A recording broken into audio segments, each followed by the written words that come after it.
Hi అండి, నమస్తే. Welcome to my channel voice of Lakshmi. Srikala Abbaraju గారు రచించిన వానపూలు అనే ఒక చక్కటి నవలను ధారావాహికంగా వింటూ ఉన్నాం కదండి. ఇక 7వ భాగాన్ని మొదలు పెట్టబోయే ముందు మన ఛానల్ని ఎవరైనా ఫస్ట్ టైం చూస్తున్నట్లయితే ఛానల్ని తప్పకుండా సబ్స్క్రైబ్ చేయండి. అలాగే నవల నచ్చితే లైక్ చేయటం మర్చిపోకండి. ఈ నవల కౌముది మాసపత్రికలో జనవరి 2021వ సంచిక నుండి అక్టోబర్ 2022వ సంచిక వరకు సీరియల్గా వచ్చింది. ఇక నవలలోకి వెళ్ళిపోదామా మరి. నేను సందీప్ వాళ్ళ ఇంటి గేట్ తీయబోతూ ఉండగా వెంకట్ వచ్చాడు. తలుపు తీసుకుని లోపలికి నడిచామిద్దరం. బయట ఎవరూ కనిపించలేదు. వరండా ముందు చెప్పులు వదలబోతూ ఉండగా ఉన్నట్టుండి లోపల నుంచి ఏడుపు వినిపించింది. వెంటనే వెంకట్ వైపుకి చూసి కళ్ళతోనే సైగ చేశాను. ఇది సరైన సమయం కాదనిపించింది మాకు. ఇంతలో సుమిత్రాదేవి మాటలు వినిపించాయి. మీ నాన్న ఆత్మహత్య చేసుకుని చచ్చినా నీకేమీ పట్టదా? ఆ రోజు సమయానికి చిత్ర డబ్బు తెచ్చి ఇవ్వబట్టి మీ నాన్నని దక్కించుకున్నావు. ఆవిడ మాటలు వింటూనే వెనక్కి తిరగబోతున్న వాళ్ళం కాస్త ఒకరి ముఖాలు ఒకరు చూసుకున్నాం నేను వెంకట్. అమ్మా వారిస్తున్నట్టుగా అంటున్నాడు సందీప్. నానోరే మోయించరా? మీ నాన్న ఈ గతికి రావడానికి కారణం నువ్వు కాదు. చదువు అయిపోతూనే హాయిగా ఉద్యోగంలో చేరితే ఈ పాటికి ₹1,00,000 జీతం తీసుకుంటూ కారులో తిరిగేవాడివి. ఇలా నువ్వు వ్యాపారం అంటూ ఊరేగబట్టే కదా మీ నాన్నకి ఈ కర్మకు పట్టింది. నువ్విలా చేయకపోతే అప్పుల వాళ్ళకి భయపడి మీ నాన్న ఆత్మహత్యకు ప్రయత్నించేవాడా? నీ వెనకాల ఓ చెల్లెలుంది, దాని బతికేం కావాలి? ఇంకా ఎన్నాళ్ళు ఈ దరిద్రంలో కొట్టుకు చావాలి మేము? నువ్వేదో ఉద్ధరిస్తావని అప్పులు చేసి నిన్ను చదివించావని మర్చిపోకో, ఆవేశంగా అరుస్తూ ఉందావిడ. అమ్మా, నాన్న గురించి నువ్వేం బాధపడకో. నిజంగా పరిస్థితి ఇంత దారుణంగా ఉందని నాకు తెలీదు. నాన్న నాతో ఒక్క మాట అన్నా అన్నీ నేను చూసుకుని ఉండేవాణ్ణి. ఇక నుంచి రెస్పాన్సిబిలిటీ నాది. అప్పులు, ఇంటి ఖర్చులు అన్నీ నాకు వదిలేయండి. సొమ్ము చదువు సంగతి కూడా నేనే చూసుకుంటాను అన్నాడు కాన్ఫిడెంట్గా. నువ్వే చూడాలి.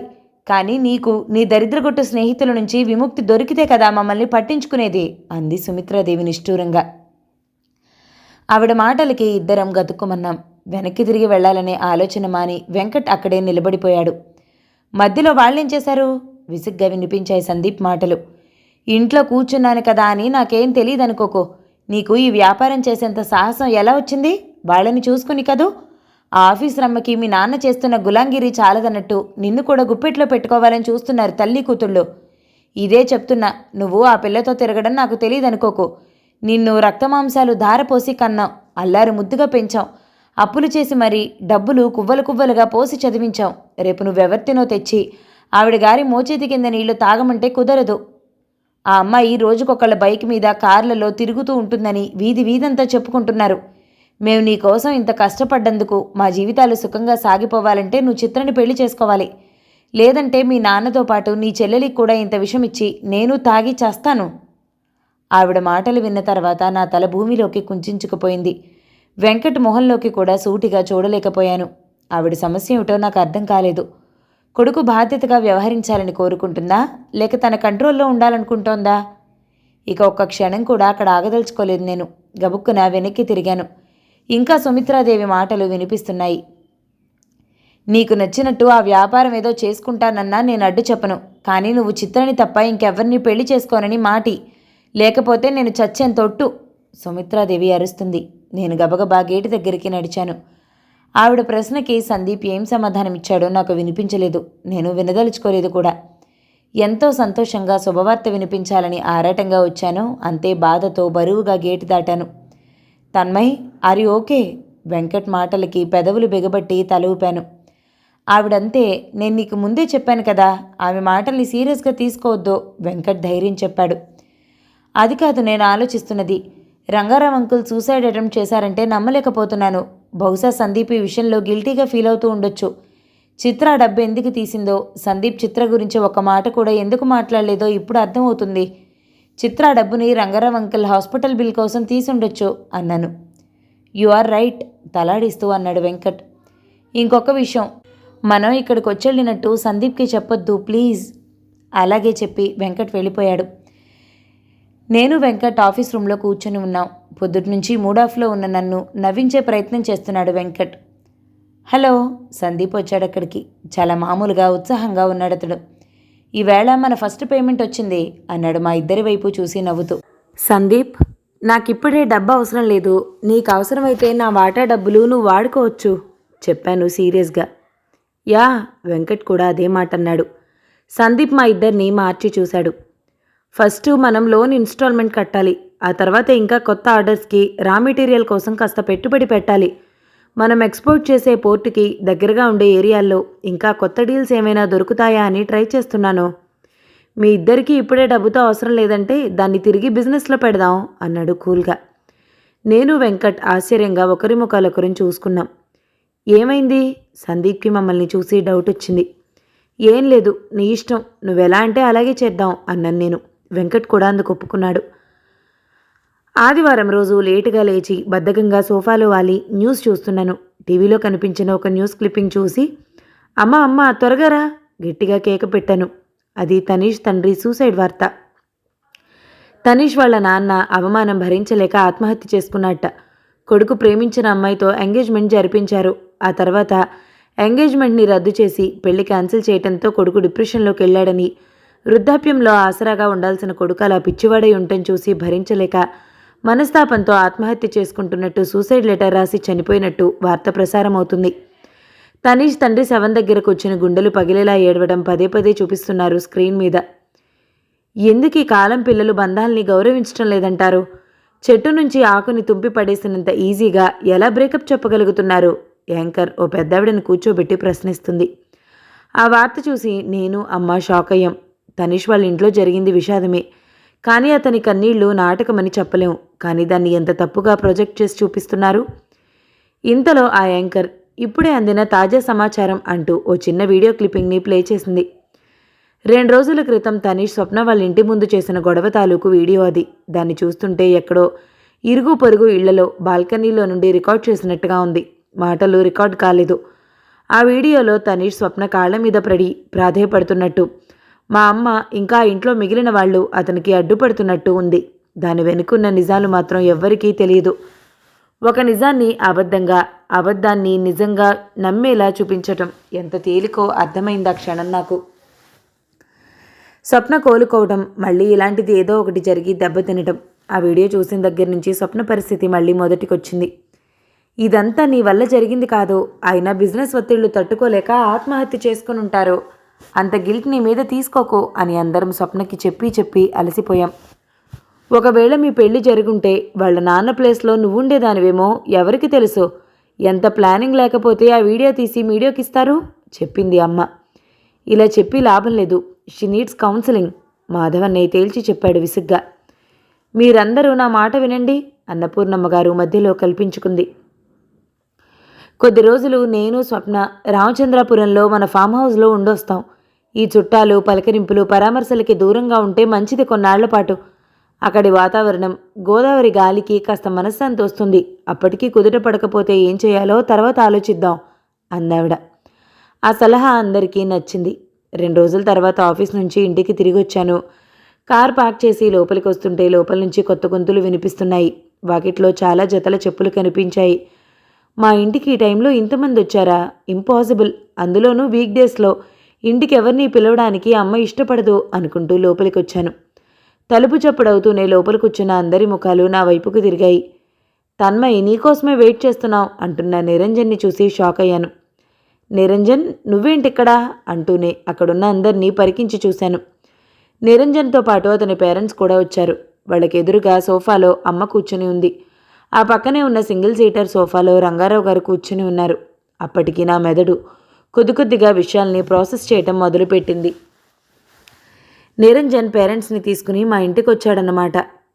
అనుమానమే లేదు, పెళ్లి సంబంధం మాట్లాడడానికే అయ్యుంటుంది. విషయం అర్థం కాగానే చికాకు పుట్టింది నాకు. అమ్మ మొహం కూడా అసహనంగా చిరాగ్గా ఉంది. అంటే హఠాత్తుగా చెప్పా పెట్టకుండా ఊడిపడ్డారన్నమాట. అంతరాత్మ ఊహించి చెప్పింది.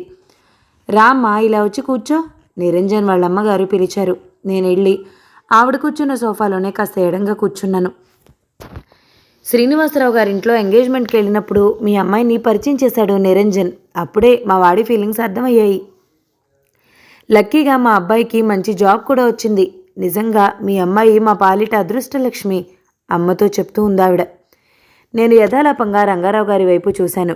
ఆయన ఎడమ చేతి మణికట్టుకి కట్టుకట్టి ఉంది. పాలిపోయిన ముఖంతో యాంత్రికంగా వాళ్ల మాటలు వింటున్నట్టుంది ఆయన వాలకం. సంతోషంగా బతకడం అంత కష్టసాధ్యమైన విషయమా?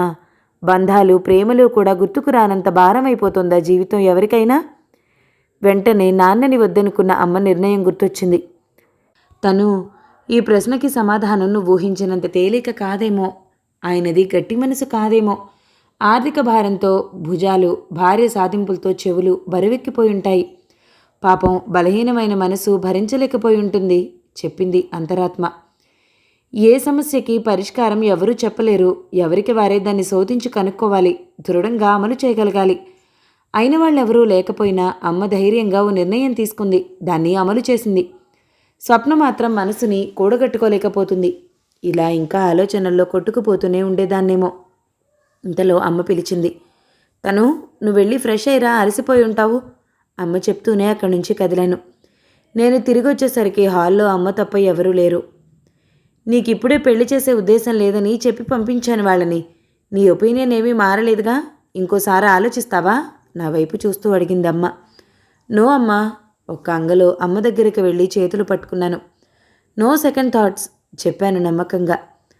అయితే మీ బిజినెస్ కాస్త సెటిల్ అయ్యాక రంగారావు గారితో మాట్లాడతాను. ఫైనాన్షియల్గా స్థిరపడ్డం పెళ్లికి చాలా అవసరం చెప్పింది. రంగారావు గారి సూసైడ్ అటెంప్ట్, ఫైనాన్షియల్ ఒత్తిడులు, బిజినెస్ బాధ్యతలు, సుమిత్రాదేవి సాధింపులు సందీప్ని ఊపిరి పీల్చుకొనిస్తూ ఉండవు. ఇది అస్సలు రైట్ టైం కాదు. పైగా చిత్ర గురించి అతను ఏం నిర్ణయం తీసుకున్నాడో నాకు తెలియదు. అందుకే ఇప్పుడే వద్దమ్మా, ఎప్పుడు మాట్లాడాలో నేను చెప్తాను అన్నాను అమ్మతో. సరే ఒప్పుకుంది అమ్మ. స్వప్న ఇవాళ రామచంద్రాపురం వెళ్తుందన్నావు, ఒకసారి నువ్వు వెళ్ళి కలిసిరా గుర్తు చేసింది భుజం తడుతూ. నేను వెళ్ళేసరికి స్వప్న వాళ్ళ బ్యాగులు సర్దుకుని రెడీగా ఉన్నారు. అన్నపూర్ణమ్మ గారు పెట్టిన ముహూర్తం ప్రకారం వాళ్ళు బయలుదేరటానికి ఇంకా 1 గంట టైం ఉంది. పోయినసారి కలిసినప్పుడు లేని సంసిద్ధత స్వప్న ముఖంలో ఈసారి కనిపించింది. ప్రయాణానికి ఇష్టపూర్వకంగా తయారైంది. ముందు రోజు తనీష్ మాధవన్నయ్యని కలిసి కాళ్ల వేళ్లా పడ్డాట తన మీద పెట్టిన కేసులు ఎత్తివేయమని. స్వప్న మనస్తత్వం నాకు బాగా తెలుసు. తన కోసం బాధపడుతూ తన చుట్టూ తిరుగుతూ ఉంటే ఖచ్చితంగా స్వప్న మనసు కరుగుతుంది. అందుకే మీ ఇంటి చుట్టూ తిరగడం, తాగి బ్రేక్ డౌన్ అయినట్టు కనిపించడం లాంటివి కావాలనే చేశాను. ఇంకెప్పుడు మీకెవరికీ కనిపించను, ఈ కేసులు మాత్రం ఎత్తేయండి అని బ్రతిమలాడాడట. ఈ వివరాలన్నీ విశాలంటీ చెప్పింది నాతో. పాపం పుణ్యం భగవంతుడే చూసుకుంటాడు. పోయిన మన పరువు ఎలాగూ రాదు. వాడి కర్మానికి వాడిని వదిలే, మనం ఇక వాడి గురించి చర్చించొద్దు అన్నపూర్ణమ్మ గారు తెగేసి చెప్పింది. మాధవన్నయ్య మాత్రం అతని మీద పెట్టిన కేసులను ఎత్తేయడానికి ఒప్పుకోవటం లేదు. నిజంగా తనీష్ తెగువకి నాకు ఆశ్చర్యమేసింది. చేసిన మోసం బయటపడ్డ తర్వాత కూడా స్వప్నని ఎమోషనల్గా టార్గెట్ చేసి లోపరుచుకోవాలన్న అతని ఆలోచనకి వళ్ళు జలధరించింది. సైకాలజీ చదివి నలుగురికి కౌన్సిలింగ్ ఇవ్వాల్సిన స్వప్న తనే కౌన్సిలింగ్ తీసుకునే పరిస్థితికి రావడం చాలా బాధ అనిపించింది. బిడ్డ మొహంలో నవ్వు చూసి ఎన్ని రోజులైందో అంటూ వెళ్ళేటప్పుడు అన్నపూర్ణమ్మ గారు కళ్ళొత్తుకుంది. స్వప్న ఎప్పటిలా మామూలుగా నవ్వుతూ తిరిగి కనిపించాలని మనస్ఫూర్తిగా కోరుకున్నాను. బరువైన మనసుతో కౌగిలించుకుని వీడ్కోలు చెప్పాను. స్వప్న వెళ్ళిపోయాక మనసంతా దిగిలావరించుకుంది. ఏ పని మీద మనసు కుదరటం లేదు. ఒకవేళ సందీప్ నిజంగానే చిత్రని పెళ్లి చేసుకుంటే నేను నవ్వుతూ రిసెప్షన్కి వెళ్ళి బొకే ఇచ్చి విషెస్ చెప్పగలనా? నాలో స్తబ్దతకి కారణం స్వప్న పరిస్థితి అయినా మనసు లోపల ఏమూలో నా గురించి నేను భయపడుతున్నట్టు నాకు తెలుస్తూనే ఉంది. గోడౌన్ వెనకాల బెంచ్ మీద ఒంటరిగా కూర్చుని ఆలోచిస్తున్నాను. ఎప్పుడూ ఆహ్లాదంగా కనిపించే ఆ పరిసరాలు నా ఒంటరిదనాన్ని మరీ మరీ గుర్తు చేసి భయపెడుతున్నట్టుంది. ఇక అక్కడ ఉండలేనట్టు లేచి కారు దగ్గరికి నడిచాను. తను సందీప్ పిలిచాడు. నీతో కొంచెం మాట్లాడాలి అన్నాడు నా దగ్గరికి వస్తూ. సాయంకాలపు వెలుతురులో ఎత్తైన ఆకుపచ్చని చెట్ల ముందు నిలబడి ఉన్న అతని ఆకారాన్ని అలాగే చూస్తూ ఉండిపోయాను. తను మళ్ళీ పిలిచాడతను. చెప్పు అన్నాను ఉలిక్కిపడుతూ. ఇక్కడ కాదు, అలా కూర్చుని మాట్లాడుకుందాం అన్నాడు చెట్లకి కింద వైపున గట్టిలా ఉన్న ప్రాంతాన్ని చూపిస్తూ. అతన్ని చూస్తుంటే మళ్ళీ మనసులో ఏవో ఆశలు మొలకెత్తాయి.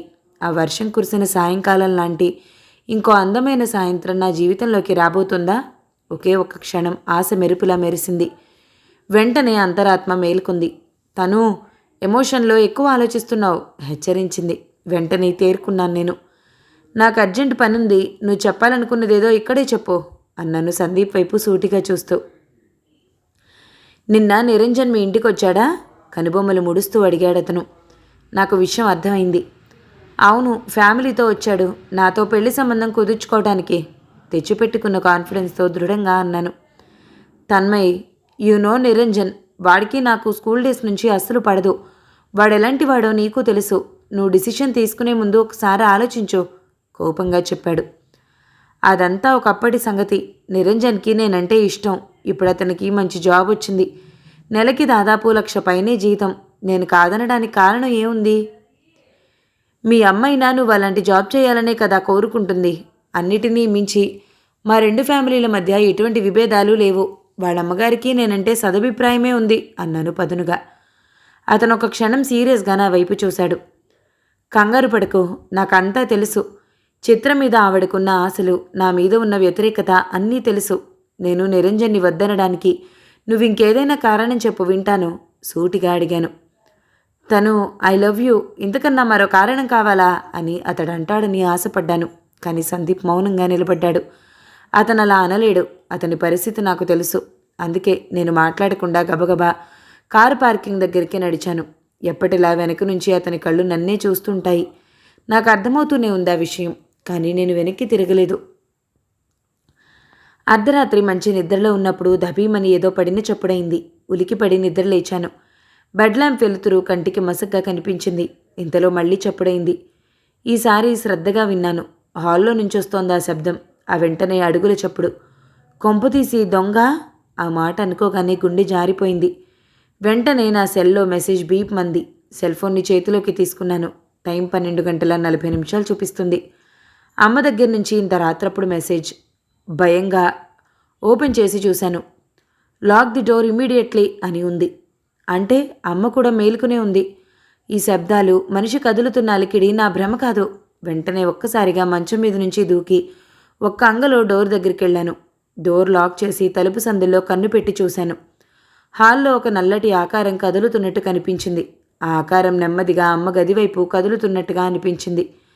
అమ్మా, కంగారులో పైకి అనేశాను. ఇప్పుడు నాలో భయం పోయి అమ్మని గురించిన ఆదుర్దా మొదలైంది.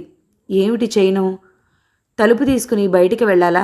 పోనీ ఆ దొంగని వెనుక నుంచి అటాక్ చేస్తే ఎలా? ఆందోళనకి మెదడులో ఆలోచనలు కూడా ఒకదానినొకటి ఢీకొంటున్నట్టున్నాయి. చల్లబడుతున్న అరచేతుల్ని ఒక్కసారి గట్టిగా రుద్దుకుని వణుకుతున్న చేతులతో గడియ తీయడానికి సిద్ధమయ్యాను. లాక్ మీద అలా చేయి వేసానో లేదో వెంటనే ధన్మంటూ పెద్దగా చప్పుడు వినిపించింది. ఇక క్షణం ఆలస్యం చేయకుండా తలుపు తీశాను. హాల్లో సోఫా పక్కన గుర్తు తెలియని మనిషి కింద పడి ఉన్నాడు.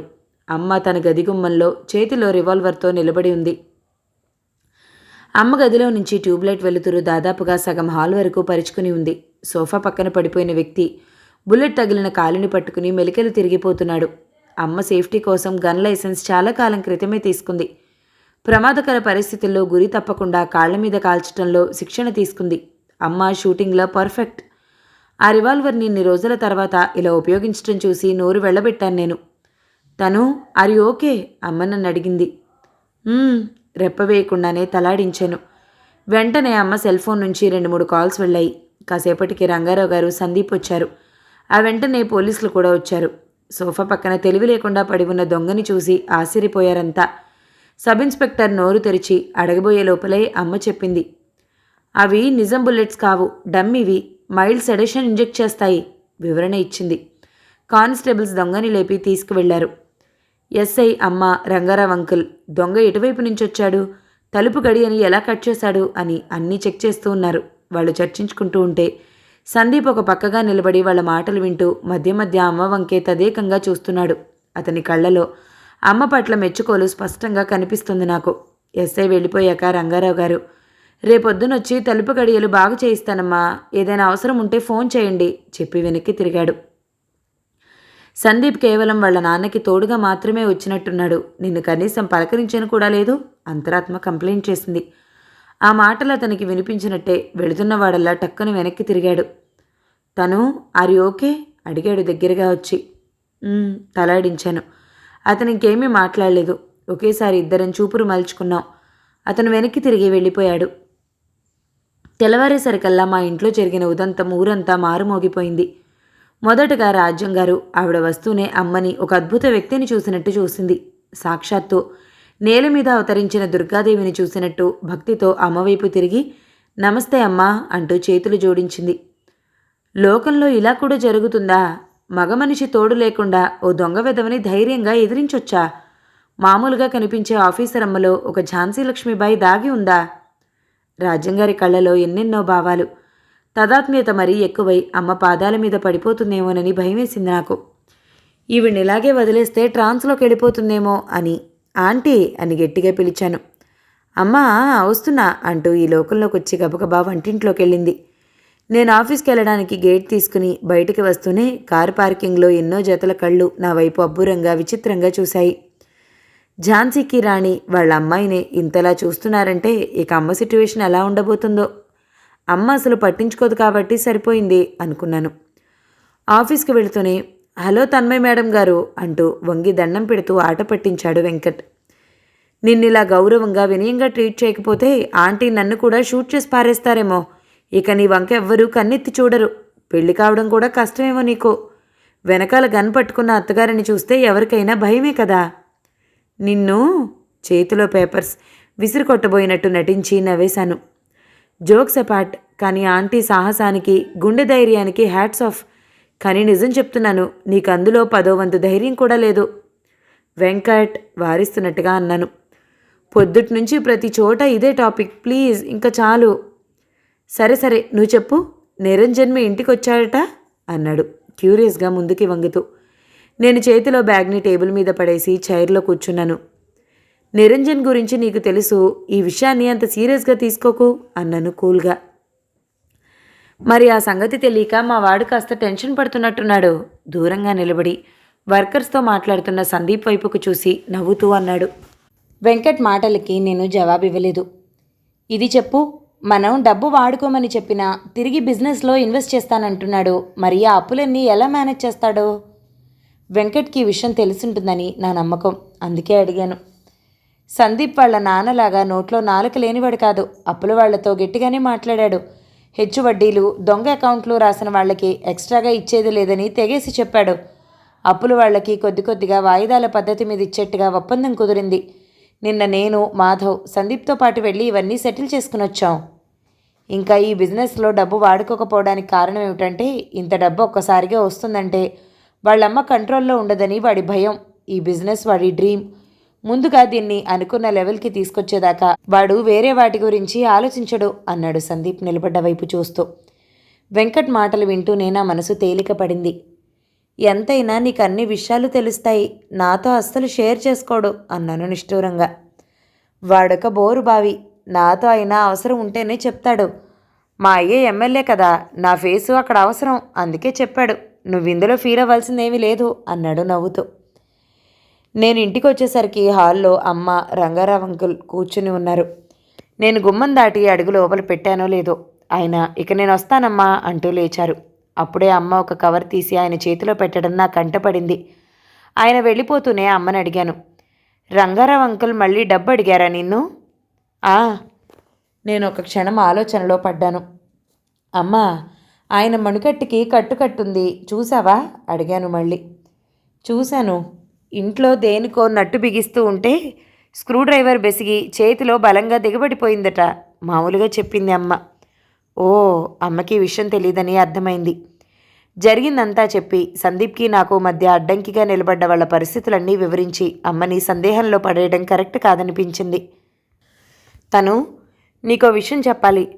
రంగారావు ఇందాక సందీప్కి, చిత్రకి ఎంగేజ్మెంట్ జరగబోతుందని చెప్పారు. అందుకే ఖర్చుల కోసమని కొంత డబ్బు అప్పుగా అడిగారు. ఆయన్నే అడిగేద్దామనిపించింది, కానీ ముందుగా నిన్ను అడిగి కన్ఫర్మ్ చేసుకుందామని ఆగాను. వాట్స్ గోయింగ్ ఆన్ అడిగింది సీరియస్గా. నేనే విషయం దాచాలనుకున్నానో సరిగ్గా అదే అమ్మకి తెలిసిపోయింది. నిజానికి అమ్మ చెప్పిన విషయం నాకే నమ్మబుద్ధి కాలేదు. కొద్ది రోజుల క్రితం అప్పుల బాధ భరించలేక ఆత్మహత్యకు ప్రయత్నించిన మనిషి 4 రోజులు తిరక్క ముందే కొడుకు ఎంగేజ్మెంట్ కోసం మళ్ళీ అప్పు చేస్తున్నాడు. తను ఏం జరిగిందో చెప్పు, పరధ్యానంగా ఉన్న నన్ను రెట్టించింది అమ్మ. ఏదో మిస్అండర్స్టాండింగ్ జరిగింది, నేను సందీప్తో మాట్లాడి నీకు చెప్తాను, డోంట్ వరీ అన్నాను అమ్మతో ప్రశాంతంగా ఉన్నట్టు నటిస్తూ. తన్మయ్ జాగ్రత్త, అమ్మ కళ్ళలో భయం కనిపించింది. స్వప్న సంగతి చూసావుగా, ఆలోచించి నిర్ణయం తీసుకో హెచ్చరించింది. అలాగే చెప్పి నా గదిలోకి వెళ్ళాను. గదిలోకి వెళ్ళి తలుపు మూస్తూనే చేతిలోని ఫోను, పర్సు మంచం మీదకి విసిరి కొట్టాను. లోపల నుంచి తెలియని అసహనం. 2 చేతివేళ్లని జుట్టులోకి జొనిపి ఆలోచిస్తూ మంచం మీద కూలబడ్డాను. నిరంజన్ విషయంలో నేను మాట్లాడిన దానికి ప్రతీకారంగా ఇదంతా చేస్తున్నాడా సందీప్? లేకపోతే రంగారావు గారే డబ్బు కోసం అలా అబద్ధం చెప్పారా? చచ, ఆయన అబద్ధాలు చెప్పరు. చిన్నప్పటి నుంచి అంకుల్ గురించి నాకు తెలుసు. పోనీ సందీప్కి ఫోన్ చేసి అడిగేస్తే? ఏమని అడుగుతాను? చిత్రతో ఎంగేజ్మెంట్ వార్త నిజమే అయితే చిత్రతో ఎంగేజ్మెంట్ మానేయి, నేను నిన్ను ప్రేమిస్తున్నాను అని వేడుకోవాలా? ఆ విషయం అతనికి తెలీదా? ఆలోచించి ఆలోచించి నా మెదడు వేడెక్కిపోయింది. సందీప్ వాళ్ళమ్మ బావిలో దూకుతాను, ఉరేసుకుని చేస్తానని బెదిరించొప్పించుంటుందా? ఖచ్చితంగా అంతే. అదే నిజమని నా మనసు చెప్తుంది. గోడౌన్ వెనకాల కొలను దగ్గర అప్పుడప్పుడు నేను కూర్చునే బెంచి మీద కూర్చుని ఉన్నాను. కుంగుతున్న సూర్యుడు ఎర్రని కాంతితో పరిసరాలన్నీ ఆక్రమించేస్తున్నాడు. ఎదురుగా కొలనులో నడుములోతు నీళ్లలో నిలబడి సందీప్ నన్ను పిలుస్తున్నాడు. నేను గబగబా అతని వైపు అడుగులు వేయబోయాను. నా కాళ్ల కిందంతా చిక్కటి బురద. నా బలవంతా ఉపయోగించిన ఒక్క అంగుళం కూడా కదలలేకపోయాను. తన్మయ్, తన్మయ్, సందీప్ నన్ను పిలుస్తున్నాడు. తలెత్తి అతని వైపు చూశాను. కాసేపటి క్రితం నీళ్లలో నిలబడి ఉన్నట్టు కనిపించిన అతను చిక్కటి బురదలో కూరుకునిపోయున్నాడు. తను అటెల్లొద్దు, వచ్చేయి, అది ఊబి అని వెనకాల నుంచి అమ్మ, స్వప్న పిలవడం వినిపించింది. నా మనసులో భయం పుట్టుకొచ్చింది. తెలియకుండానే వళ్లంతా చెమటలు పట్టాయి. సందీప్ని చూశాను. అతను ఆరాటంగా నా వైపే చూస్తున్నాడు. ఇద్దరం కొద్ది దూరంలోనే ఉన్నా, ఎప్పటికీ కలుసుకోలేనంత దూరంలో ఉన్నామనిపించింది. ఆతృతగా అతని కోసం పరిగెత్తుతున్న మనసుని ఎవరో గట్టిగా కళ్ళలు వేసి వెనక్కి లాగుతున్న భావన. సందీప్! గుండె బద్దలయ్యేటట్టు అరిచి బురదలో పడిపోయాను. ఎర్రటి సూర్యకాంతి నా కళ్ళలో పడి నా కన్నీళ్లు కూడా ఎర్రగా మారాయి. ఒకవైపు అతని దగ్గరికి వెళ్ళలేకపోతున్నానన్న బాధ, మరోవైపు బురదలో చిక్కుబడిపోయి ఏమీ చేయలేని నిస్సహాయత. రెండూ కలిసి ఏడుపు ముంచుకొచ్చింది. వెక్కి వెక్కి ఏడవటం మొదలుపెట్టాను. నా మొహమంతా కన్నీళ్లతో తడిసిపోతోంది. మరుక్షణంలోనే చిన్న ఉలికిపాటు నా చెంపలకి మెత్తగా వెచ్చగా తగులుతూ ఉందేదో. అది దిండు. నేను మంచం మీదే పడుకుని ఉన్నాను అని అర్థమవుతూనే టక్కున లేచి కూర్చున్నాను. ఇంకా నా గుండె దడదళ్లాడుతూనే ఉంది. అది కళ అని తెలిసినా కూడా నాలో అలజడి తగ్గలేదు. తను కంగారు పడుకో, నీ మనసులో భయమే అలా కలలా కనిపించింది, అంతరాత్మ చెప్పింది. ఒకసారి చెంపల్ని గట్టిగా చేతులతో రుద్దుకుని లేచి మంచినీళ్లు తాగి పడుకున్నాను. ఎంతకీ నిద్ర పట్టలేదు. నెమ్మదిగా లేచి అమ్మగదికి వెళ్ళి చిన్నగా తలుపు తీసి చూశాను. నీలం రంగు బెడ్ ల్యాంప్ వెలుతురులో ప్రశాంతంగా నిద్రపోతూ కనిపించిందమ్మ. అమ్మ మొహం చూస్తూనే మనసులో అలజడి తగ్గినట్టయింది. హాయిగా నిద్రపోతున్న మనిషిని లేపాలనిపించలేదు. ఒక్క అడుగు వెనక్కి వేసి తలుపు దగ్గరికి లాగబోయాను. తను నిద్ర విడినట్టుగా ఉన్న అమ్మ గొంతు మెత్తగా పలికింది. నేను గుమ్మం దగ్గరే నిలబడి ఉన్నాను. రా, లేచి టేబుల్ ల్యాంప్ ఆన్ చేస్తూ పిలిచింది అమ్మ. నేను వెళ్ళి అమ్మ పక్కన కూర్చున్నాను. గోడ మీద గడియారం 2 గంటలు చూపిస్తుంది. అంత రాత్రివేళ అమ్మ దగ్గరికి అలా రావడాన్ని బట్టి నా మనసులో ఆందోళనని కనిపెట్టేసిందమ్మ. నెమ్మదిగా నా తల మీద చేయి వేసి, ఏంటి చెప్పు, అడిగింది లాలనగా. నా బాధని పంచుకోవడానికి ఆ 2 మాటలు, ఆ చేతి స్పర్శ చాలనిపించింది. ఏమీ మాట్లాడకుండా అమ్మఒళ్ళో తలపెట్టి పడుకున్నాను. ఆ క్షణం నా బాధలన్నీ మర్చిపోయి మళ్ళీ చిన్నపిల్లనైపోయాను. సందీప్ ఎంగేజ్మెంట్ వార్త విని కలవరపడుతున్నావా? నా జుట్టు సవరిస్తూ అడిగింది. నేను పలకలేదు. నా మనసుని గుర్చి ఏడిపించే విషయాన్ని ప్రస్తావించడానికి నాకు ధైర్యం చాలలేదు. తను అమ్మ రెట్టించింది. అమ్మ పిలుపు నేను అణిచిపెట్టాలనుకుంటున్న ఆలోచన తరంగాల్ని పైకి లాగాయి. అమ్మ దగ్గర నేను ఏ విషయమూ దాచలేనని అర్థమైంది. మొత్తం ఉన్నదున్నట్టు వివరంగా చెప్పేశాను. పిచ్చిదానా అంటూ అమ్మ నా తల మీద చెయ్యేసి చిన్నగా నవ్వింది. నువ్వు చాలా మంచిదానివి తను. నీ వల్ల ఎవరు ఇబ్బందులు పడుతున్నా భరించలేవు. నీ వల్ల సందీప్ సమస్యల్లో చిక్కుకుంటాడేమోనని నీ భయం. అతను సంతోషంగా ఉంటేనే నువ్వు సంతోషంగా ఉండగలవు. సందీప్ కుటుంబ సమస్యలు, ఆర్థిక సమస్యల్లో కూరుకుపోయున్నాడు. అతన్ని నువ్వు పెళ్లి చేసుకుని సంతోషంగా ఉండగలవా? మీ పెళ్లి వల్ల కలహాలు పెరుగుతాయేమో. లేకపోతే మీరిద్దరూ కలిసి ధైర్యంగా నిలబడి మీరు కోరుకున్న లైఫ్ని పొందగలరో ఆలోచించు. నీ మనసు ఏం చెప్తుంది?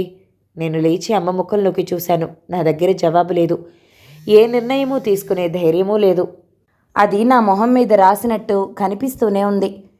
నేను ఒక మాట చెప్తాను అంటూ అమ్మ నా భుజం మీద చెయ్యేసింది. జీవితం చాలా పెద్దది తను. అది ఎక్కడ ఎవరి కోసమూ ఆగిపోకూడదు. ప్రేమ కంటే ముందు జీవితానికి కావలసినవి చాలా ఉన్నాయి. అవన్నీ దక్కితేనే ప్రేమ మన కళ్ళకి కనిపిస్తుంది. నీకు ఆ ఇంట్లో గౌరవం, అభిమానం దొరుకుతాయని నమ్మకం ఉంటేనే పెళ్లి గురించి నిర్ణయం తీసుకో. నీకు నిర్ణయం తీసుకునే ధైర్యం లేకపోయినా, నువ్వు కన్ఫ్యూజన్లో ఉన్న కొన్నాళ్ళు వేచి చూడు. జరిగే ఒక్కొక్క రోజు నిన్నేదో ఒక దిక్కుకి నడిపిస్తూ ఉంటుంది. అప్పుడు నీ అంతటి నువ్వే డెసిషన్ తీసుకోగలవు. ఏం చెయ్యాలో అర్థం కాని స్థితిలో ఉన్న నాకు అమ్మ మాటల్లో ఒక దారి దొరికినట్టయింది. కొద్ది రోజులు వెయిట్ చేయడమే సరైన దారేమో. బహుశా సందీప్ కూడా అమ్మలాగే ఆలోచిస్తున్నాడేమో. ఆ మాట అనుకోగానే నా మనసు శాంతించింది. థ్యాంక్ యూ అమ్మా అంటూ అమ్మ మెడ చుట్టూ చేతులు వేసి ముద్దు పెట్టాను. వెళ్ళి పడుకో, ఇప్పటికే చాలా లేట్ అయింది అమ్మ అంటుంటే అక్కడి నుంచి కదిలాను. గీతోపదేశం అయిందిగా, ఇది నీ జన్మంతా గుర్తుపెట్టుకోవాలి ఏంటి, సరేనా? అంతరాత్మ మాట్లాడింది. సరే సరే అంటూ నా గదిలోకి వెళ్ళి మంచం మీద వాలిపోయాను. 7వ భాగం సమాప్తం. మిగతా నవలని తర్వాతి భాగంలో విందామండి. నవల గనక మీకు నచ్చినట్లయితే లైక్ చేయండి, షేర్ చేయండి, మంచి కామెంట్ చేయండి. మన ఛానల్ని తప్పకుండా సబ్స్క్రైబ్ చేయండి. తర్వాతి భాగంలో మళ్ళీ కలుద్దాం. అంతవరకు సెలవు మరి. Thank you so much for watching. నమస్తే.